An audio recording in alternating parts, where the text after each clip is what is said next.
আল্লাহ তাআলা কিয়ামতের দিন সৈয়দনা নূহ আলাইহিস সালামকে বলবেন, নূহ, তুমি কি দাওয়াত পৌঁছিয়েছ তোমার উম্মতের কাছে? নূহ আলাইহিস সালাম বলবেন, হ্যাঁ, আমি পৌঁছিয়েছি।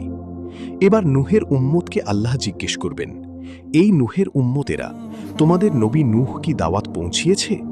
নূহের উম্মত বলবে, না আল্লাহ, কোনো দাওয়াতও আমরা পাই নাই, আপনারেও চিনি নাই, জান্নাতও চিনি নাই, জাহান্নামও চিনি নাই।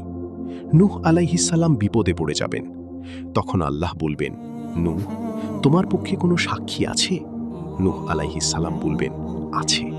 আল্লাহ বলবেন, কে? নূহ আলাইহিস সালাম বলবেন, উম্মতে মুহাম্মদী।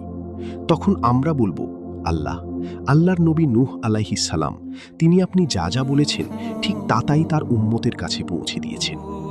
এবার নূহের উম্মতের সাথে আমাদের ঝগড়া লাগবে। তারা বলবে, তোমরা আসছো আমাদের হাজার হাজার বছর পরে, তোমরা কি করে জানলা?